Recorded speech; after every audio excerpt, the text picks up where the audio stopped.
Frontline with Kortney Kenny, and I'm Tom Parisi, and today we got a great set of guests.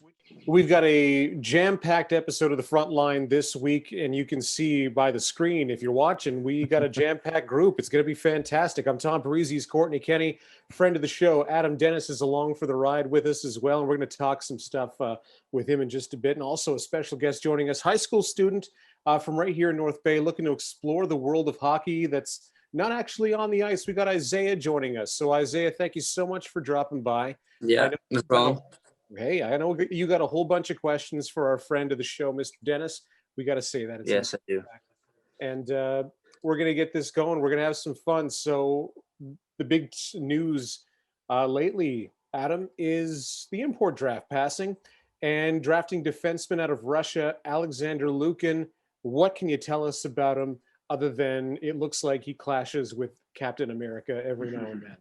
Yeah, outside of the name coincidence that we found it after the fact, he's an all-around defenseman. You know, the first thing that really stood out to us was the way that he defends. He's a big boy, likes to use his frame in the defensive zone. But the other side of that is he's very good at moving pucks. So if he sees a play, he's going to take it. He's very efficient at moving the puck up to the forwards, and he's got underrated offensive skills as well that I think we'll see next year. When it comes to something like the import draft, where it changes, and each league gets a crack at each player, and sitting as far down as 28th overall, is there any I don't want to say hesitation, but is there any worry that you might not get the guy that you're looking for? Yeah, for sure. I mean, I can tell you that Alex was the guy that we wanted well in advance of the draft, and certainly, from then on in, it's really just hoping that he's going to get there to you. And it's not your typical draft where it's necessarily like an ordered 1 to 120. It's you got to find these players, and you got to have relationships with the agencies, and you got to do your homework. So when we found Alex, he was a guy that we were really interested in, and yeah, grateful that he was there. He stands 6'1".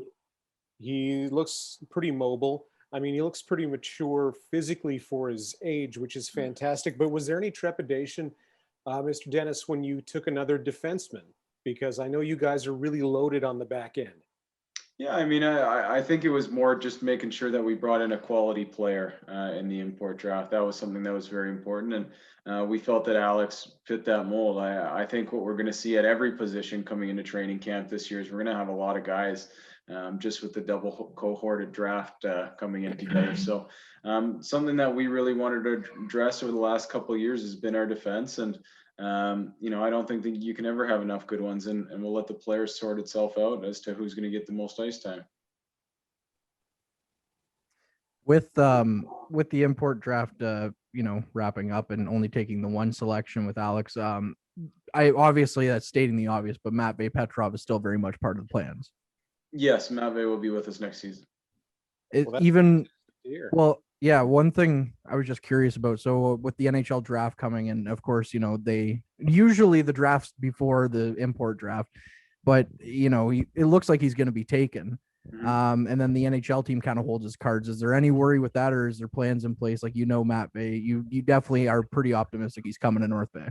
No, it was something that we definitely had conversations leading up to the draft, because obviously we could have had the opportunity to select two, but Matvei's been a kid that's never shown any wavering on his interest in coming to North Bay. He's been in contact with our head coach on a quite regular basis, and even up until more recently, we've been on calls with him, and he's been really excited to get to know everything about the town. So I think for him, the big things are learning the language, the North American style, and I don't think that changes, and I don't think that would change from the NHL perspective either. Adam, in your time with the league, pardon me, and your time with the North Bay Battalion, have you ever seen such a diverse group of countries taken in the import draft? We've seen people from Belarus was a popular country today. Belgium was in there. Austria, Latvia went first.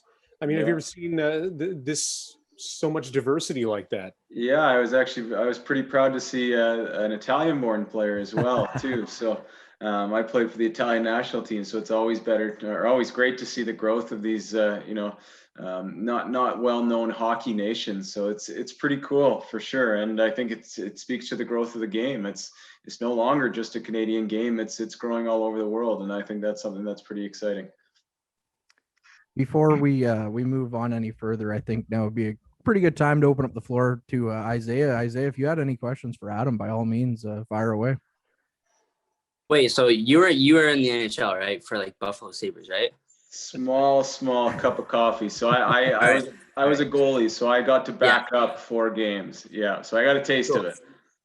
Okay, well, like how is it like being out there on the ice? Like, what's the pressure, or for your first game or whatever?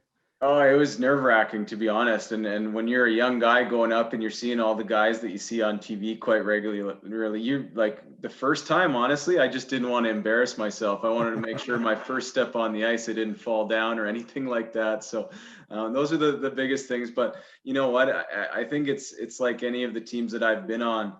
The players were all so welcoming, and it was really cool for me. I'll never forget a guy named Chris Drury, who's now in New York, but I got called up to a couple practices and a short call up, and then the next summer I came down and I ended up seeing him, and he called me by my nickname and made me really feel welcome, which was something that was cool and something that I always wanted to give moving forward as a player myself. Yeah, that's awesome. And well, I have a really big question because I'm a player and I've always wondered how like goalies know where the puck is gonna be. Like when you're in like a game situation. Like you've seen Carey Price out there this playoffs, right? He's been like insane, and I just want to know how you guys like save them, like know where the puck's gonna be. And yeah, so I mean, I think that all you can really get off of the stick is tips, right? So like, I don't know if I can explain this really very well on Zoom, but the way that the curve of the stick is, you can oftentimes tell if it's pointing down or if it's opened up or if the blade is opened. Some guys are really good at hiding it. Like one of the best that I've ever played with at that is a guy that's, pretty well known. Most recently is Corey Perry. He would always shoot off the toe of his stick. And if you notice, he uses more tape now, but he only used to have like this much tape. So he was really hard to get a read off of. But I think that the best thing that you can say for goalies is, you do have to react. So I think it's trying to be patient. That's the thing that I admire the most about Carey Price is he never, you never see him bite on a fake shot or you never see him go down early, or he's so patient. He waits for the puck to come to him. So I think he tries to take as many tips and things that you can, but then ultimately he just reacts. And I think sometimes when goalies get beat, it's when they start to guess. They look one way and then they shoot the other. But and react, that's when I think goalies have the best chance. Okay, I have another question. Well, I know it's like really hard to get into the NHL or like even relatively near the NHL. I want to know how your journey was like and how you got to where you got. Yeah, so I mean, it wasn't a straight shot for me. I played in the OHL, but coming in, I was drafted in the 14th round, which was pretty late in the OHL draft. So not often do guys make it that get drafted in the 14th round. I worked hard. I was lucky. I ended up making the team and as a member of the Guelph Storm. Played 2.5 years there. We won a championship and I started to get some notice. I didn't get drafted my first 2 years in the NHL draft. I got invited to a camp in Florida. And then I ended up getting traded to the London Knights, where we had a pretty special team. That's when the Corey Perry was on my team, and I was on Corey Perry's team, I should say. But we ended up winning the Memorial Cup, and I was lucky enough to get drafted by the Buffalo Sabres. So I went back to play one more year of junior hockey before I signed my first professional contract. And the bulk of my time in Buffalo's organization was spent with their American League team, so in Rochester and Portland. But the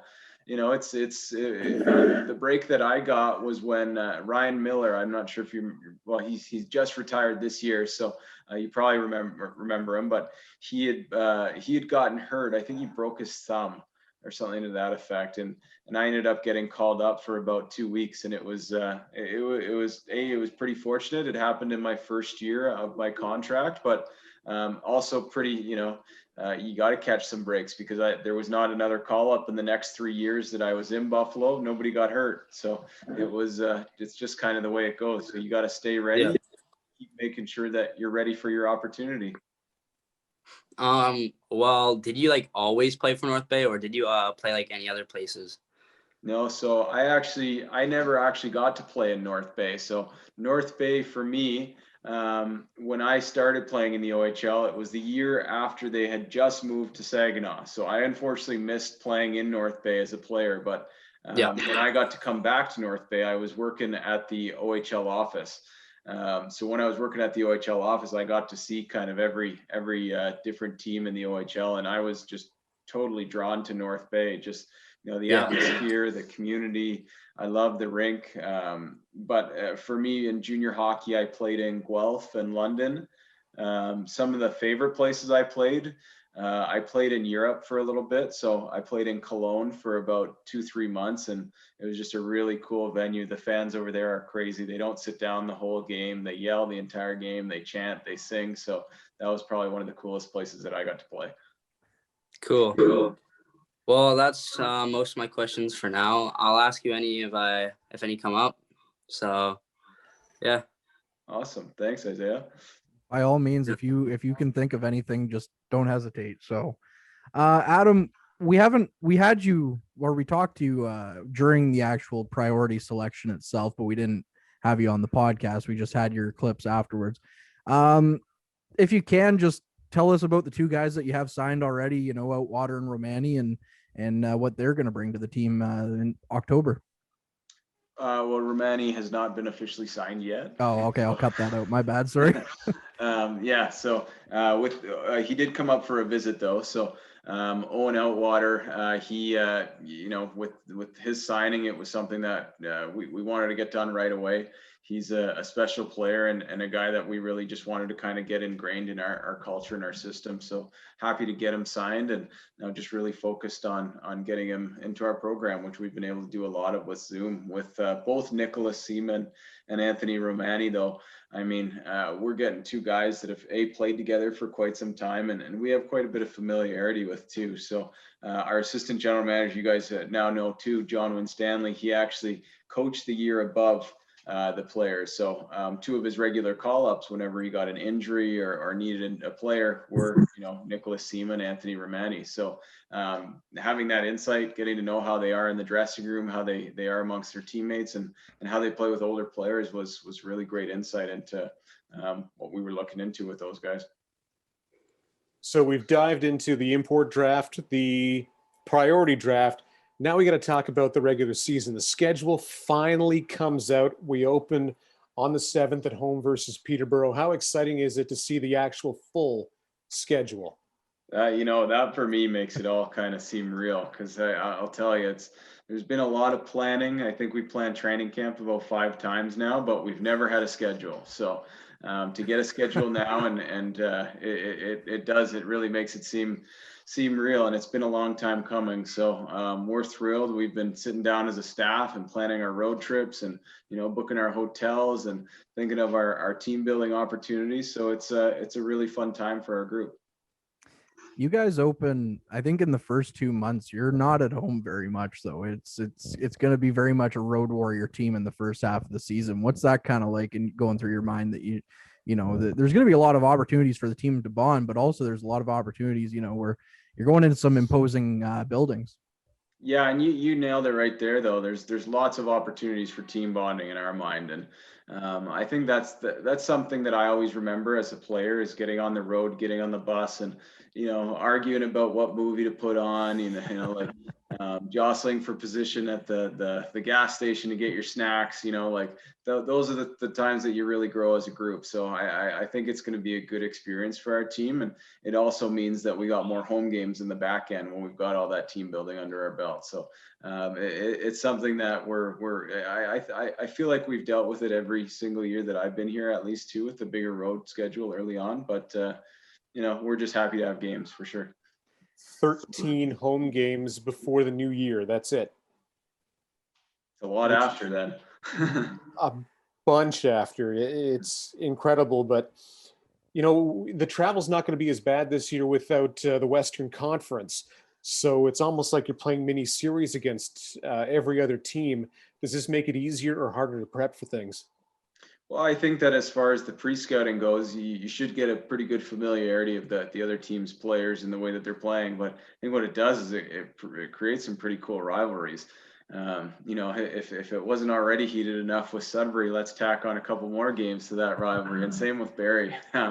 It's I think it's cool for the community. So we get to see the same players, the same teams, and really form that love/hatred for our team and hatred for the other, hopefully. But it's something that we're excited for. And I think what the schedule does, the way that they presented it, it really, we've learned a lot during the last year with the coronavirus. So trying to prepare for any things that might come up, so there's no real stoppages in our play was something that was important from the schedule maker's point of view.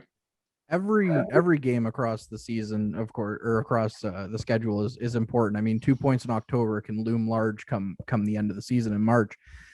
But this season, other than the games against the Sioux, you're really playing against every team that you're going to be jostling for position with. So how much bigger are the games this season than maybe, say, a regular OHL season?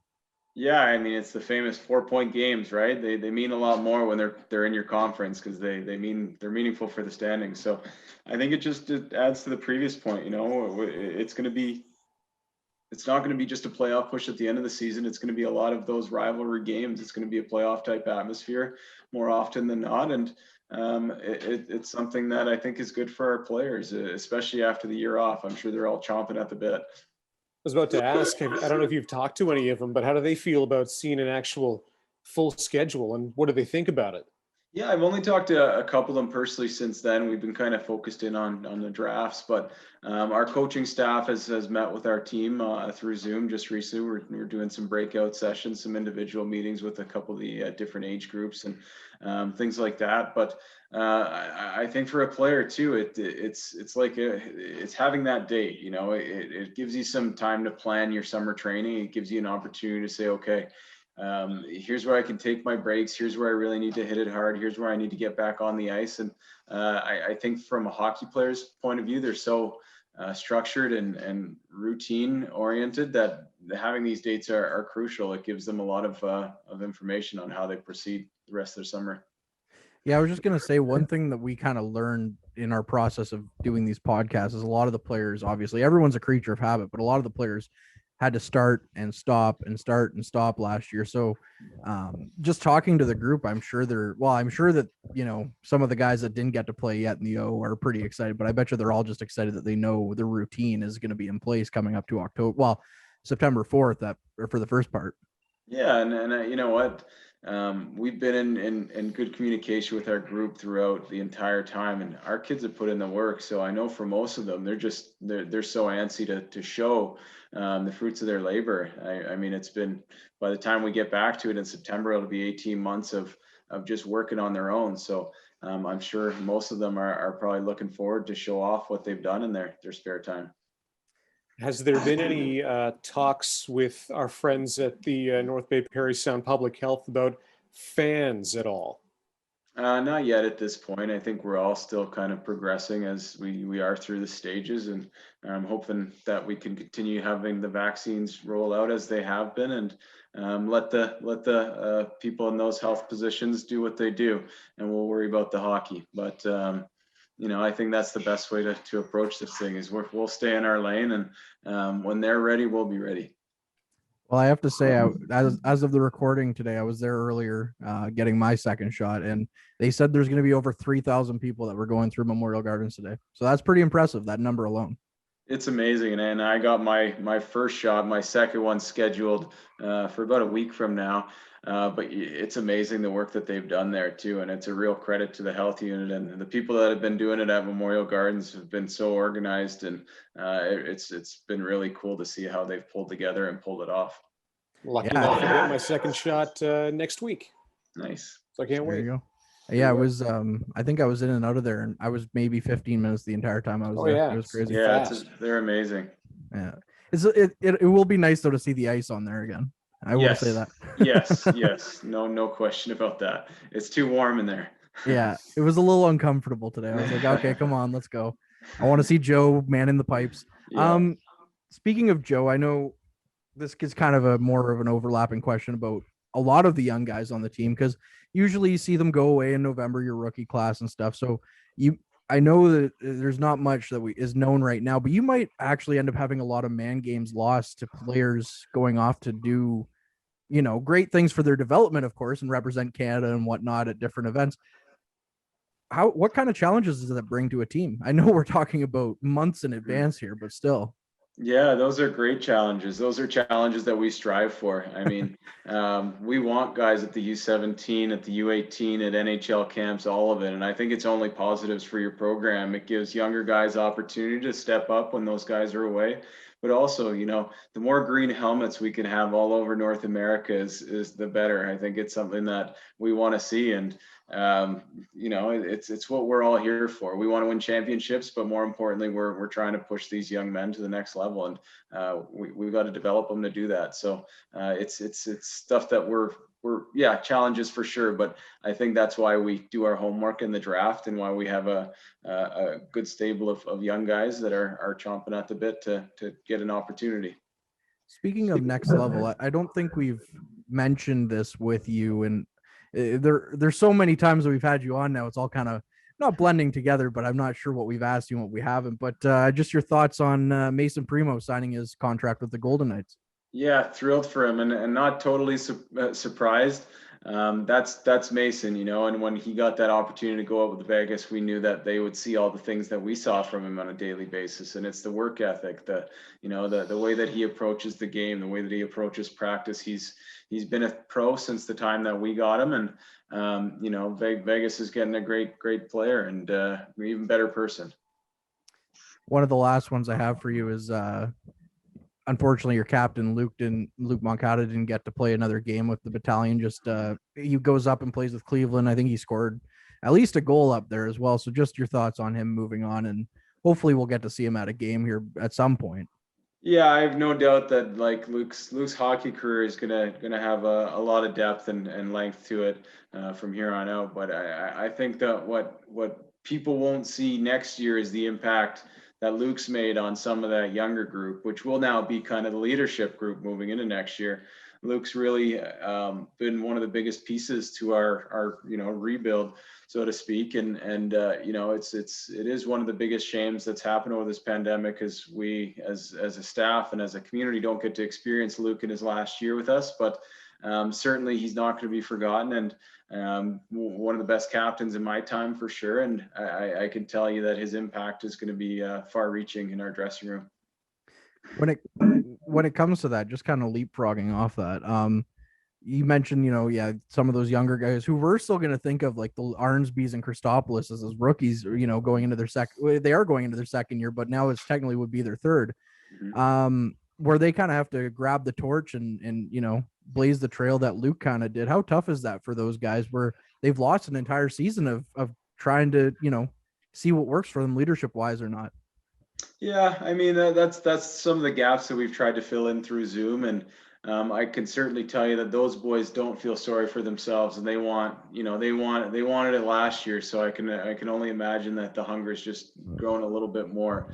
But certainly you gain leadership through experience, and we've experienced a lot over this pandemic, and it's given us all a little bit more of grit and opportunity to fight through some adversity. So I don't think it was a total loss. We had some opportunities to do some team building. So those young guys, they have been taking on leadership roles, and it's been fun to see how the guys that were getting the calls for the draft are now the guys making the calls after the draft. And that was kind of overwhelming this year, was the amount of players that we had that wanted to make those calls to draft picks that we were picking. And I know that Owen Outwater might have had 25 calls after he got picked. I think we were talking to him and he said Wakely and Nelson and I forget who else, like bam, reached out to him instantly.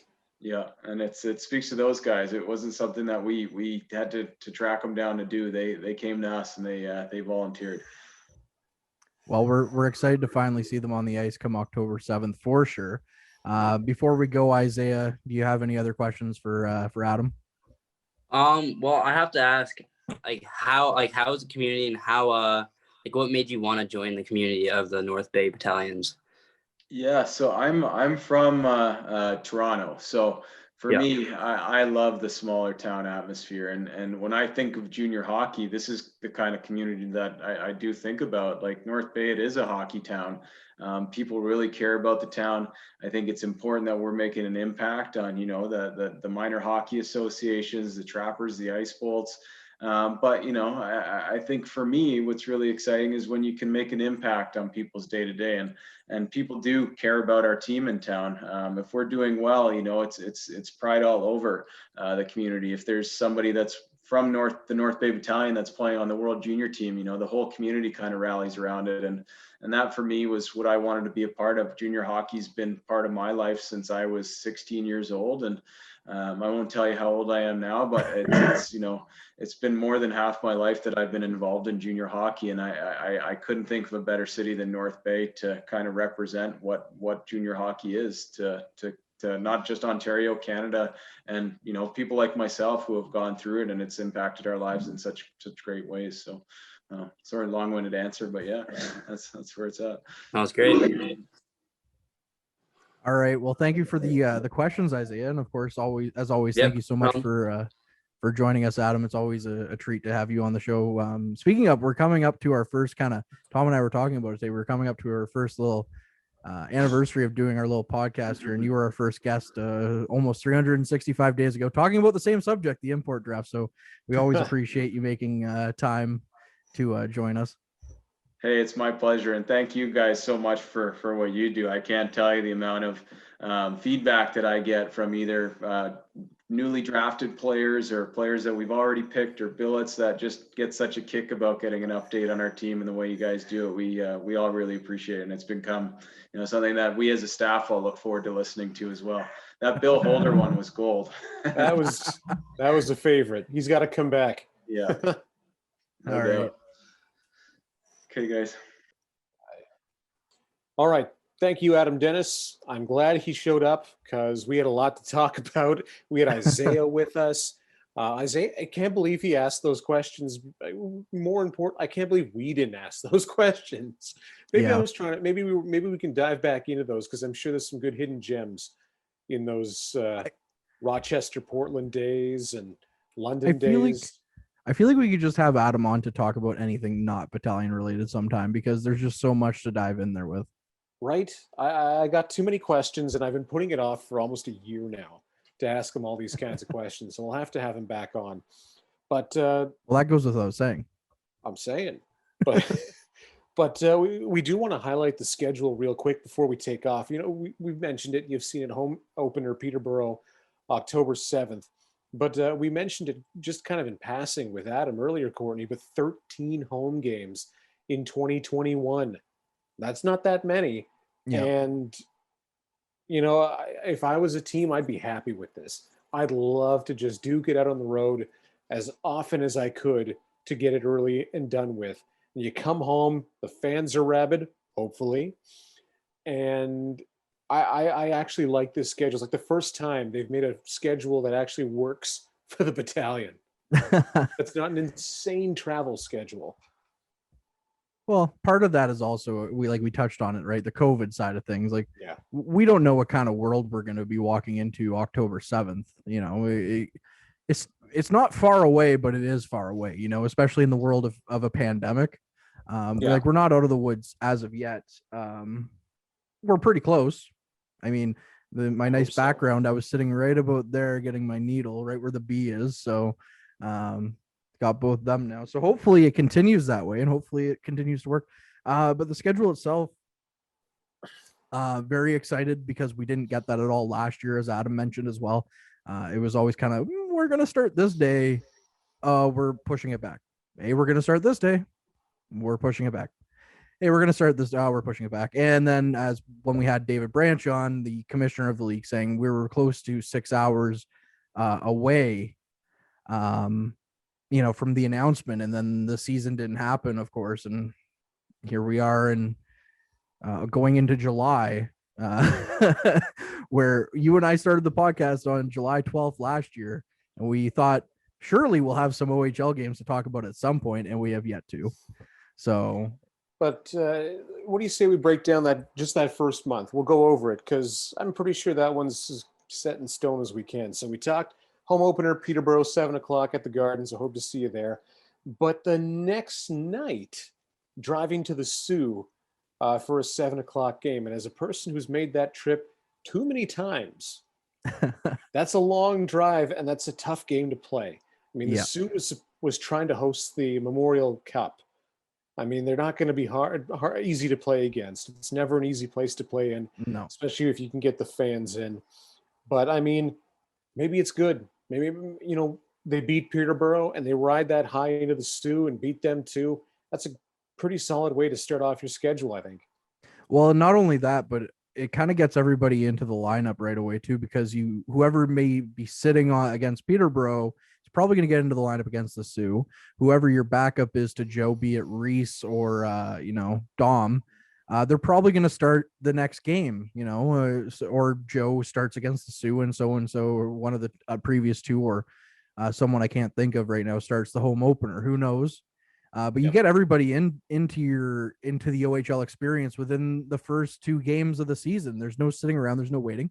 And then they're right back at it again on the Monday against, which is Thanksgiving, against the Wolves. So, first round pick or first overall pick, Musty coming on up. We're going to hopefully forge quite the rivalry between Ty Nelson and him as well. But I think it's cool, by the way. A lot of people complaining about Sudbury not being the home opener. I think it's cool to have them on Thanksgiving Day. You fired up during the day, and I think it's a perfect time to play them, and they're going to see him 12 or 11 more times. So the rivalry will be strong with them. I must say, my first ever battalion game was a Thanksgiving Monday against the Niagara Ice Dogs, their first season. And there's just something about it. It's like, you see the CFL when they play and everyone's like, we got the Labor Day Classic, and everything. Well, to me, it just is the Thanksgiving Classic for the North Bay Battalion. It's always a staple. It's always a fun time. And depending on how many fans you're allowed in the building, it's probably going to be a rip-roaring game because everybody's off that day. So it should be, it should go without saying, it should be a decent event at Memorial Gardens. But I don't know about I'm excited. But I love afternoon hockey. Me too. Love it. Absolutely love it. It makes the day spectacular. So after that, Friday the 15th, Mississauga, Sunday, Barrie. Those are home games as well. And another home game against Hamilton on the Thursday. And then right back at the Sioux, a couple Fridays or the 22nd, another Friday night game in the Sioux. And then a Saturday night game in the Sioux. I mean, that's not an easy schedule to start off with. October 28th is a home game against Oshawa, last home game of that month before we'll call it a road trip. It's not really, but one night Saturday in Barrie, and then October 31st, a Halloween afternoon game in Sudbury. So that caps off the month of October, and it's going to be a busy one. And I think it's important that they stay busy like that, and it just keeps the brain right on that, what they're supposed to be doing. And, hopefully you fit school in there at the same time. Yes. Yeah. That's going to be, that's going to be quite the eye opener for some of these, young guys who have yet to play in the league. That's going to be really throwing them into the fire because not only are you playing against great competition, but you're going to be on the road a lot. So your schooling has to be done in a compact time frame. I do have to say, I do like the back-to-back against the Sioux though, because as you know, a lot of times you're coming into Sault Ste. Marie at 2 or 3 in the morning. You have to get up and play an afternoon game the next day, and you're kind of dragging your butt through the day, whereas you're there and then you're staying there.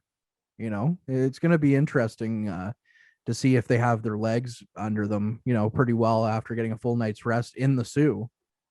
I'll say this before we go. That afternoon Sioux game is hard for everybody because you do that drive. The typical way is it's a weekend series in Flint, Saginaw, and the Sioux.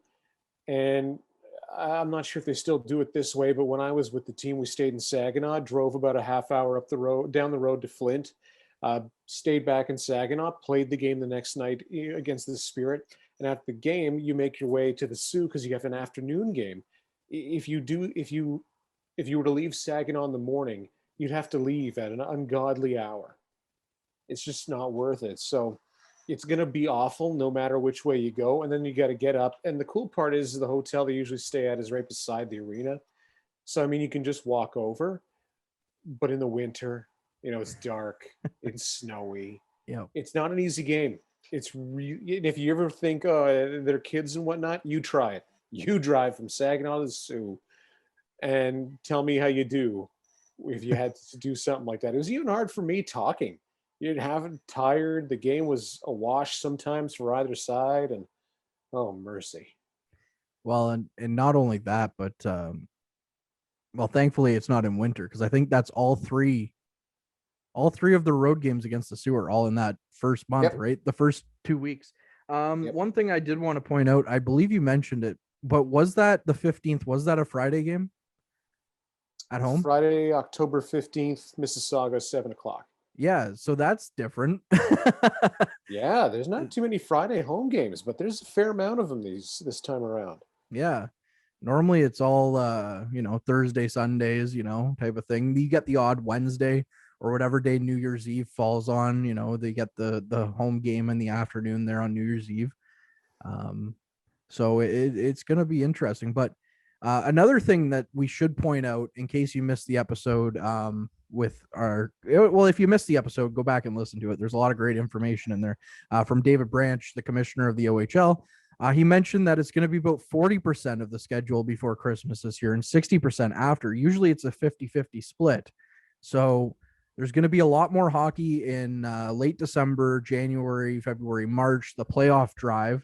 And the other thing that's interesting about that is that I don't think there's any movement on the deadline, the overage deadline and the trade deadline. So you're going to have these players that you're picking up for pretty much half your season. Yeah, which is rare, right? Usually it's maybe 20 games, something like that. It's not often that happens. But yeah, those first 3 months are not as compact as they usually are. Like I'm looking at it now, and it's compact, don't get me wrong, but it's not like it usually is when you're just trying to cram like 3 games in 2.5 days, which is just not fun at all. But a lot of home and aways, a lot of back-to-backs, and a lot against the same people, which, for safety reasons is fine with me. I'm okay with not seeing the Western Conference for a year. Yeah. Yeah. You know what? Yeah, I'm okay with that too.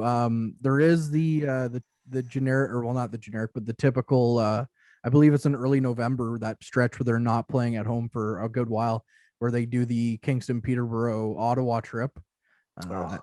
Actually, I like that one. That one was pretty fun. Yeah.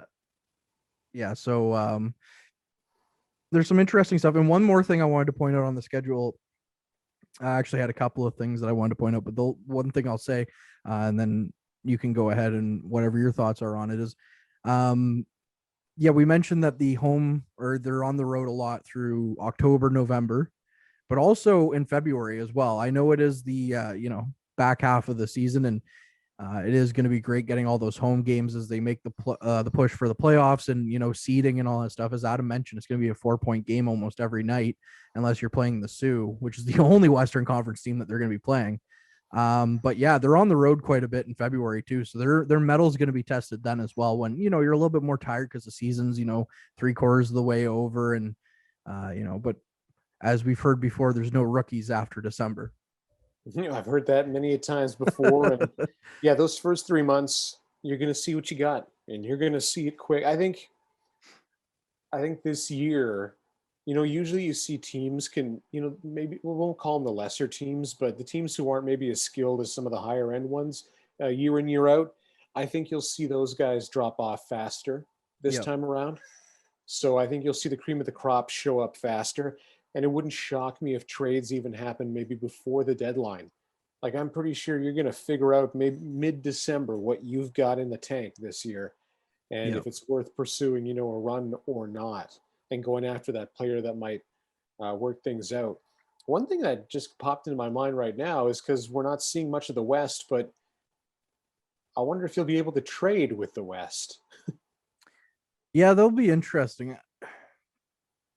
It's a very good point, and I kind of want to know the answer to that. I mean, with baseball and hockey, you were allowed to trade interdivision. Baseball's back to normal this year, but last year you were stuck in the only American League East teams played the NL West teams and only stayed in their divisions or in the National League counterpart, but they were allowed to trade in and out. I mean, they got Robbie Ray from the Diamondbacks, Taijuan Walker from the Mariners, the Jays, that is. So those are Western teams.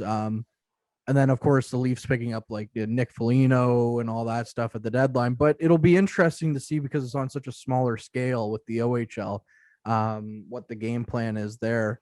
Yeah, that's a very good question I didn't even think about. It just popped in. It's like one of those shower thoughts. Hold up. We'll save it. We're going to call up Adam again. He's got probably something better to do. Yeah, he's probably going to answer. Be like, guys. So one last thing I wanted to bring up, just because it is timely, and it's more of a PSA for you, our listeners, just because of everything that's kind of going on. I've seen a lot of things on our posts, in the battalion posts, but people have been coming to us with our social media and asking if there's going to be fans and when the season tickets go out and everything. We don't know. We're the podcast. If you want to get the lowest rung on that thing, we honestly do not know. We hope that there's going to be fans, of course, at Memorial Gardens. We hope there's going to be fans across Ontario taking in all these games and getting to see, I mean, if I'm a fan of the Kingston Frontenacs, I'm sad that I lost a year of Shane Wright. So, I mean, there's going to be fans everywhere that wants to see these kids play. And that's no different than here. Yeah. We're with you. We're really excited to see them play. We don't know what October is going to bring. So if you have any questions like that, and I know my buddy Nick's going to hate me for, directing, because now he's going to have to do real work, as I joke with him, because he doesn't do real work. He's going to hate me for saying that too, but whatever. It's Nick. We don't care. Just burning our bridges while we're at this. I direct your questions towards the battalion. They will know first. I know that they did send out season ticket renewals, and I'm not sure how they're going to fill it. I'm not sure what's going on because they have yet to be given an okay on fans. As Adam mentioned, they haven't even talked to the health unit in that regard yet. It'll be a decision that I'm sure will come around training camp. If we do find out, which is September 4th, we still have 2 months before training camp and we have 3 months before the season starts. So we want to know just as much as you do. If I'm a betting man, I'm going to say there's probably going to be some fans in the rink, but that's just me. We started a podcast to find these answers out. Exactly. You said it perfectly. I just wanted to put that out there because if you're listening to this and you're like, well, these guys must have all the answers because I've seen some questions come my way and I don't have the answers for you that you're looking for, unfortunately. But if we do find out, and it has yet to be put out there, we'll try and keep you, our listener, updated as best we can. But for now, let's enjoy the hot weather while it's here, because I know we're all excited for October to come, but once the weather hits October, we're going to be like, oh, I missed Lake Nipissing and the beach, So let's just enjoy summer while we're here. And then we'll look forward to the OHL season when camp breaks September 4th. Awesome stuff. Well, let's wrap it up. Thank you to Izaya and Adam Dennis for joining us on today's special episode of the Frontline podcast. Ben Sargent, our awesome producer, always making us sound fantastic. I can't forget, Megan even joined us as well. So thank you, Megan. And listen, if you're watching this on our friends at Your TV, you can listen to the full episodes on YouTube. You can watch us. I know we're not much to look at. We're definitely not the eye candy of the team, but hey, we do our darndest. And we've got some nice shirts, though. We do have some nice shirts. I'm saying. You can also find us on Google Podcast, Apple Music, and Spotify. And and anytime the battalion do social media, you can find us there too. The Twitter, Facebook, you name it, we're there. So for Kortney Kenny, I'm Tom Parisi. This was a lot of fun, and we're going to do it again sometime.